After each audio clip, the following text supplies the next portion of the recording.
Hello and नमस्कार दोस्तों। आज की डेट है 19 मार्च 2024 एंड हम यहाँ पे डेली बेसिस पे the Hindu and various other newspapers plus government websites plus coaching institutes जो भी इम्पॉर्टेंट आर्टिकल्स होते हैं प्रीलिम्स पर्सपेक्टिव से हम यहाँ पे उसको डिस्कस करते हैं, जिससे आपके प्रीलिम्स की तैयारी यहाँ पे होती चली जाए और आपको एंड वक्त पे रश ना करना पड़े, है ना, पैनिक ना हो जिससे। तो बिना देरी करे हम स्टार्ट करते हैं हमारा पहला आर्टिकल। जैसे कि आप सब जानते हैं कि इलेक्शन कमीशन ऑफ इंडिया ने अनाउंस कर दिया है आपके इलेक्शंस की डेट। तो जब इलेक्शंस की डेट अनाउंस होती है तो हिंदी में कहते हैं आचार संहिता और इंग्लिश में कहते हैं मॉडल कोड ऑफ कंडक्ट। जो ये है ये लागू हो जाता है। तो कब से कब है आपके इलेक्शंस? अप्रैल 19 से स्टार्ट हैं और जून 1 तक चलेंगे। 7 फेजेस में हो रहे हैं और इसका जो रिज़ल्ट है 4 जून को अनाउंस होगा। ये लोकसभा के इलेक्शंस हैं।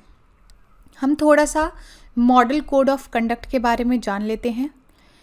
ये कुछ गाइडलाइंस होती है जो कि ECI ने लिखी होती हैं, जिससे जो भी पॉलिटिकल पार्टीज़ हैं उनके कंडक्ट को गवर्न किया जा सके, उनके कंडक्ट को देखा जा सके क्या वो गाइडलाइंस के तहत अपना कंडक्ट कर रही हैं। अगर नहीं कर रही हैं तो उनको हटा दिया जाता है इलेक्शन से। ठीक है, अब ये पर्पस क्या है मॉडल कोड ऑफ कंडक्ट का? सिंपल सी बात है, हमारे संविधान में आर्टिकल 324 में लिखा है कि फ्री एंड फेयर इलेक्शंस होते हैं या होने चाहिए। तो इस चीज़ को इंश्योर करने के लिए, फ्री एंड फेयर इलेक्शंस को इंश्योर करने के लिए जो आपका इलेक्शन कमीशन ऑफ इंडिया है उसने मॉडल कोड ऑफ कंडक्ट निकाला है, जिसमें बहुत सारी गाइडलाइंस लिखी रहती हैं पॉलिटिकल पार्टीज़ के लिए और कैंडिडेट्स के लिए। ये जो अब ये लागू कब होता है? जैसे कि अभी मैंने बताया, जैसे ही आपके इलेक्शन की डेट अनाउंस होती है, ठीक है, और जब तक रिज़ल्ट नहीं आ जाता, यानी कि अनाउंस हुई और अब 4 जून को रिज़ल्ट, तो बस यहाँ से अनाउंसमेंट से लेके रिज़ल्ट तक का जो पूरा टाइम है यहाँ पे मॉडल कोड ऑफ कंडक्ट चलेगा।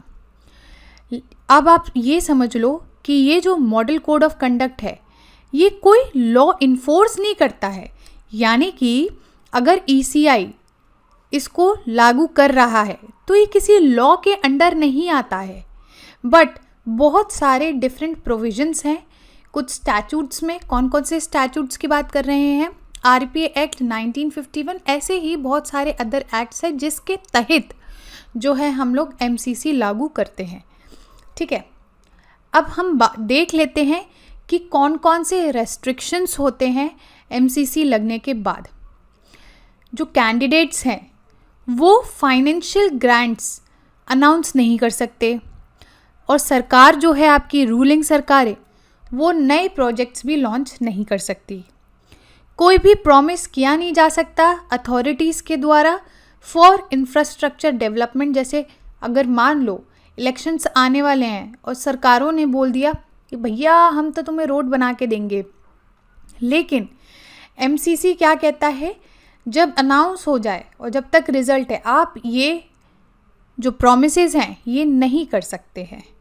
ठीक है, prohibition of any ad hoc appointment in government और पब्लिक अंडरटेकिंग्स, यानी कि जो भी सरकारी ऑफिसेज होते हैं उस पे अपॉइंटमेंट नहीं करवा सकते हैं। यानी कि सरकार ये नहीं कर सकती है कि अनाउंस हो गए इलेक्शंस और उधर से हटा के अपने बंदे लगा दिए, नहीं, ये काम नहीं हो सकता है। मिनिस्टर्स और कैंडिडेट्स जो हैं ग्रांट्स को सैंक्शन नहीं कर सकते हैं। ठीक है, और गवर्नमेंट के रिसोर्सेज पे बैन लग जाता है, जैसे कि ट्रांसपोर्ट मशीनरी कैंपेनिंग के लिए, यानी कि जो सरकारें हैं ट्रांसपोर्ट और जो भी मशीनरी वगैरह हैं उनको कैंपेनिंग के लिए इस्तेमाल नहीं कर सकती। सिंपल एक ही रीज़न है जिससे फ्री एंड फेयर इलेक्शंस हो सकें। ठीक है, जो भी अलग से आपकी गवर्नमेंट की कैंडिडेट्स हैं प्लस जो भी और पॉलिटिकल पार्टीज़ हैं, उनको फेयर चांस मिले इलेक्शन में खड़े होने का और अच्छे से लड़ने का, इसी चीज़ को इंश्योर करता है आपका मॉडल कोड ऑफ कंडक्ट। कब और कैसे लागू हुआ था, इसके बारे में थोड़ी सी हिस्ट्री देख लेते हैं। 1960 में जो आपका मॉडल कोड ऑफ कंडक्ट है, पहली बार स्टेट असेंबली के इलेक्शंस में इंट्रोड्यूस हुआ था। कहाँ पे? केरला में। फिर 1974 में आपके इलेक्शन कमीशन ऑफ इंडिया ने चीफ इलेक्टोरल ऑफिसर को एक कमेटी गठित करने को बोली, जो कि डिस्ट्रिक्ट लेवल स्टैंडिंग कमेटी है। किसके द्वारा? डिस्ट्रिक्ट कलेक्टर के अंडर, जिससे जो भी एमसीसी में आपके वायलेशंस हैं उनको चेक किया जा सके। फिर 1979 में ईसीआई ने एक सेक्शन को ऐड कर दिया, जिससे जो भी पार्टी पावर में है, जैसे अभी एनडीए पावर में है, तो वो लोग एक अनफेयर एडवांटेज ना ले सकें इस चीज़ का, तो इसके अगेंस्ट एक एक्शन को ऐड कर दिया, सेक्शन को ऐड कर दिया गया है एमसीसी में। फिर 2013 में भी सुप्रीम कोर्ट ने S Subramaniam Balaji versus state of Tamil Nadu case में ईसीआई को बोला कि भैया एक गाइडलाइंस को इंक्लूड करो रिगार्डिंग इलेक्शन मैनिफेस्टोज, जो कि फिर एमसीसी में इंक्लूड कर दिए गए थे। आई होप आपको बहुत अच्छे से क्लियर हो गया हो। काफ़ी इम्पॉर्टेंट टॉपिक है, एमसीसी प्रीलिम्स में आ भी चुका है, तो इसीलिए जानना काफ़ी ज़्यादा ज़रूरी था। नेक्स्ट है हमारा ड्वार्फ कोकोनट वेराइटी से रिलेटेड कल्प Swarna and hybrid varieties of cocoa, यानी कि नारियल की वेराइटीज़ के बारे में हम यहाँ पे बात करेंगे। सरकार ने न्यू कल्प स्वर्णा और VTL-CH1, VTL-CH2 को रिलीज़ किया है, जो कि किसने बनाया है? Central plantation crops research institute ने। हम थोड़ा सा कल्प स्वर्णा के बारे में जान लेते हैं। ये कोपरा के लिए अच्छा है, प्लस टेंडर कोकोनट के प्रोडक्शन के लिए भी अच्छा है। ये जो स्टार्ट होता है इसकी मतलब फ्लावरिंग, जब ये उगना स्टार्ट होता है 30 से 36 मंथ आफ्टर प्लांटिंग, यानी कि अभी आपने इसको मान लो प्लांट किया तो 30 से 36 मंथ के बाद इसमें फूल आना है और फ्रूट्स आना स्टार्ट होंगे। और ये कहाँ पे कल्टीवेशन इसका बोला गया है? कर्नाटका और केरला में इसको रिकमेंड किया है कि यहाँ पे इसका कल्टीवेशन होना चाहिए। अब थोड़ा सा VTL-CH1 और VTL-CH2 के बारे में देख लेते हैं। VTL-CH1 ये कल्टीवेट होता है एज एन इंटरक्रॉप, यानी कि जैसे एक मेन क्रॉप उगाएंगे और साइड में एक दूसरा क्रॉप, तो दूसरा क्रॉप कौन सा ले लेंगे? यहाँ पे VTL-CH1 ले लेंगे। ठीक है, और मेन क्रॉप जैसे कोकोनट हो गया, आपका अरीका नट हो गया। ठीक है, तो ये क्या होता है? इंटरक्रॉप, जहाँ पे 2 या 2 से ज़्यादा प्लांट्स को एक साथ उगाया जाए। बहुत सारे फ़ायदे होते हैं, जैसे स्पेस भी बचता है, आपके वाटर रिसोर्सेज वगैरह सारी चीज़ें बचती हैं। तो ये सूटेबल होगा कहाँ? कर्नाटका, केरला, तमिलनाडु एंड आंध्र प्रदेश में। VTL-CH2 ये टॉलरेंट है ब्लैक पॉट रॉट के लिए, यानी कि जो आपको नुकसान पहुंचाते हैं, जो भी क्रॉप्स को नुकसान पहुंचाते हैं, उनके अगेंस्ट टॉलरेंट है। ठीक है, और ये जो है हाई रेनफॉल रीजन में उगा सकते हैं, सूटेबल फॉर कर्नाटका और केरला। तो ये था हमारा article for dwarf coconut variety. I hope आपको समझ में आ रहा होगा। नेक्स्ट है हमारा आर्टिकल शिप्रा रिवर से रिलेटेड। शिप्रा रिवर जैसे कि आपने सुना होगा कहाँ पे है? मध्य प्रदेश में है। यहाँ मैप में देख लो, ये जो मध्य प्रदेश का मैप दिख रहा है, ठीक है, और ये जो एरिया है ये है आपका शिप्रा नदी का कैशमेंट एरिया। तो एक परफॉर्मेंस ऑडिट हुई थी, किसके द्वारा? कैग के द्वारा, on degradation of the Shipra river. जैसे कि आप सब जानते हैं रिवर्स बहुत ज़्यादा डिग्रेड हो रही हैं, तो शिप्रा रिवर भी डिग्रेड हो रही है। इसका एक परफॉर्मेंस ऑडिट हुआ था कैग के द्वारा। शिप्रा नदी के बारे में हम जान लेते हैं। शिप्रा नदी इज़ नोन एज शिप्रा, ठीक है।